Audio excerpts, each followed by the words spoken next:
Hi, today I'm going to answer some questions and we're going to do a little bit of skew work. I've had a lot of questions on that, on the skew chisel and just basic stuff on it. So I'm going to work on that. Alright, then I had just a general question. Somebody wanted to get into wood turning, and besides the lathe and chisels, tools they would need to get. Definitely a grinder for sharpening your tools, and then probably a bandsaw and drill press would be the other two tools that you definitely. I mean, they're not necessary for it, but help out quite a bit. Especially if you were wanted to turn pins or something like that. You need a drill press. The bandsaw, I get a lot of large material, so I'm always using the bandsaw to cut it down to get it to size to fit on here.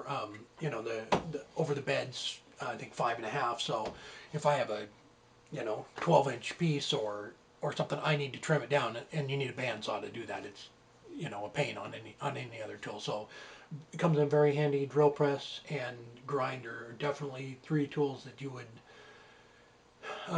just make life much easier if you're getting into this. And the other tools, table saw and stuff like that are I use them every once in a while for stuff I'm working on, but unless I was doing a lot of segmenting or something, you really don't need those tools to get into wood turning. And one other thing, Tom from North Carolina, thank you very much. Awesome. Bradford pear. He sealed up the ends of it and everything. So I got an early Christmas present. Thanks a lot. So let's go ahead and get started on just a couple of tips and some chisel work. So, all right, Carol had a question, and I think we already solved it, but I just want to let everybody else know. When you have your chuck on here, and after it's on there for a while and you're doing a lot of turning, it tends to stick. I mean, really hard. It pretty much bonds itself to the bolt here, the headstock. So what I do is they actually make a little neoprene washer that you can put in between there, which is nice, and they're only a couple bucks too. But I just took a piece of cardboard, cut a hole in the center of it, and put it on there, and I have no problems now getting it off. You can tighten it right down, and the cardboard will wear out after a while, but for now it's still working good. Or you can get one of those neoprene washers, which works very well. All right, and then there was another question about lining your work back up.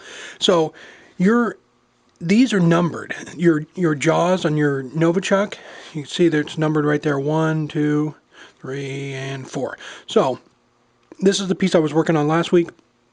I want to pull it off the lathe and then use it again at another time. But if you try and put it back on here and it's not in the right jaw, it'll be a little bit off and it'll wobble. So what you do is I just took a pin, put a mark on it for number one.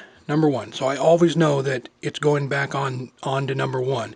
And like I say, it's right there. It's labeled number 1, labeled number 2, and so on.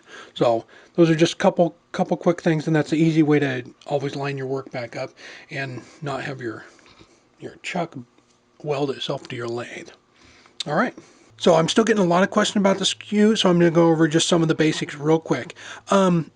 Stay away from the point. Keep your cutting edge down here. I usually go about a quarter of the tool down and try and stay, from this point down. So just lay your tool up against there. You can let it ride just like you are on the bevel, and then just lift the handle up until it starts to cut, and you'll be able to see where it's actually cutting. I try and stay away from the heel there too.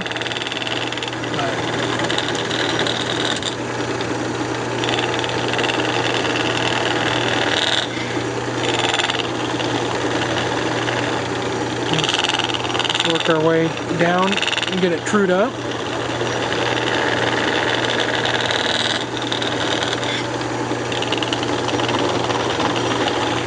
And when you're come down to the end here, turn it around and go back the other way.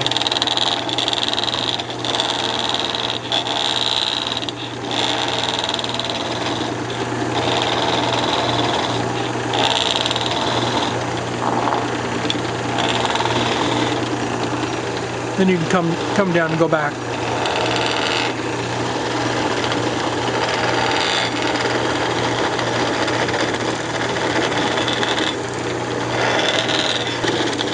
And if you try and cut with the heel, see that it starts to ball the material up. And if you cut with it, it'll just start spinning it off there. So it just doesn't make a nice clean cut. It makes a little fringe there. So try and stay away from that too. So you can see right where it's cutting right in there. Like some detail or a bead, you can go along and then come in. You know, so make your mark there.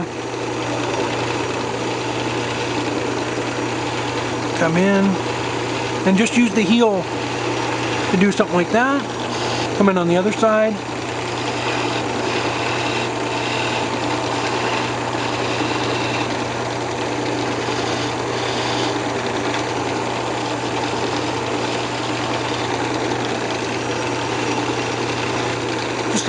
Just like that. And then you can bring these down, bring the edges down a little bit here.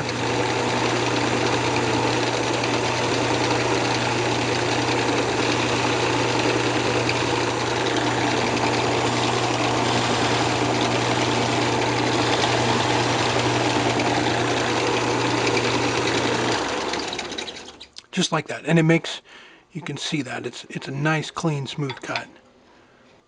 So just like any of your other tools, you can just let your bevel ride and then just bring the handle up until it starts to cut.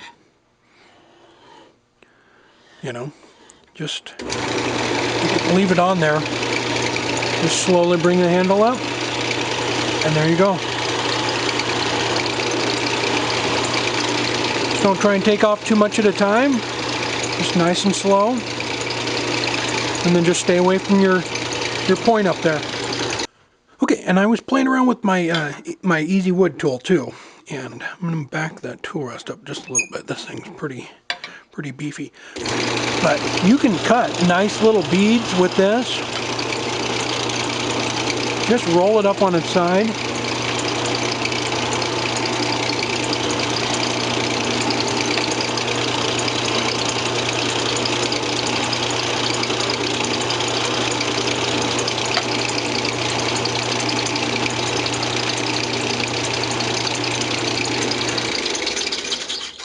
Look at that.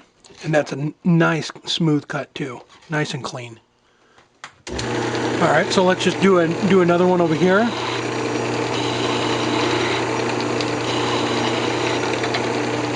And then this is the one of the larger ones, or maybe it may be the largest one. So they do make a smaller cutting head too, so I wanted to do it. But that gets in there quite a ways for being a big tool.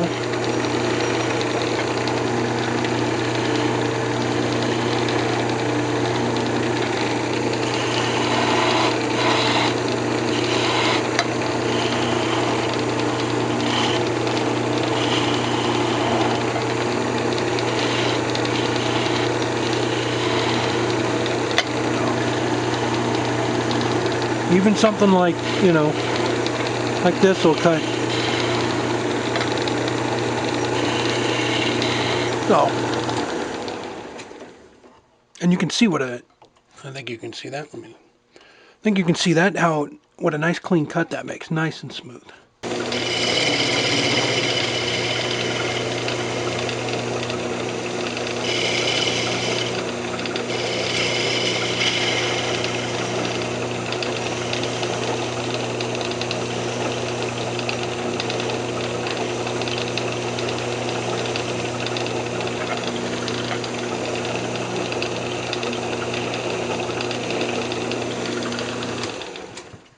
All right, so basically I was just playing around to, you know, show you even though it's a large tool, you can do a lot of little detail work with it, with something like this too. When you're cutting like here, it'll tend to want to, you know, catch and drag itself back. So just be careful when you're cutting on the heel like that. It'll tend to want to walk itself back, especially right at that transition. Until you get past it, then it tends to want to follow wherever you're trying to take it. Even when you're working with the tip here, it will sometimes just catch and just run itself right back up the piece. So, but you can use both ends of it. Just make sure you hold on to it.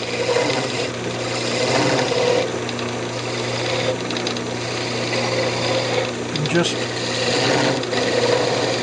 take little bites. Don't try and do it all at once.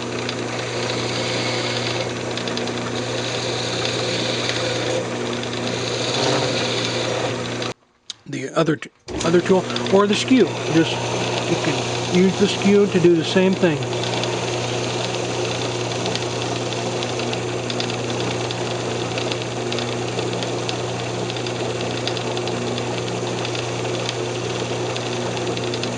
I mean, you can run this down to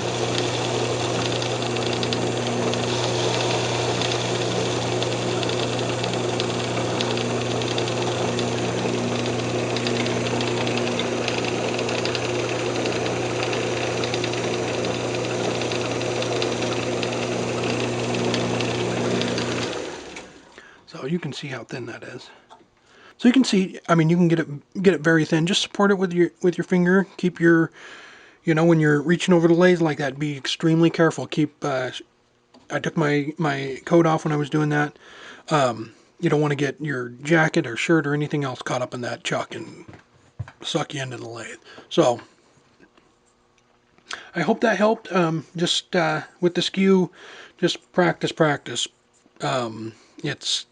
It's a difficult tool to start out with, but once you get it down and understand that, just stay away from the tip. It's handy. It comes in handy on a lot of stuff, and it makes short work and makes nice clean cuts on your wood too. So definitely something you want to learn how to use.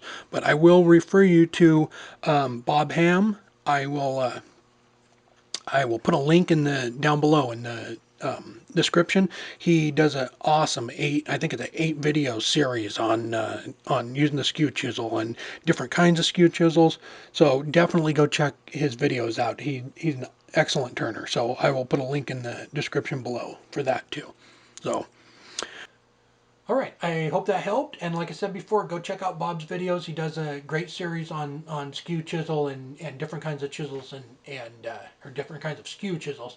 And he does a whole series on it. So it's great. And go check that out. And thanks for watching. And don't forget to subscribe.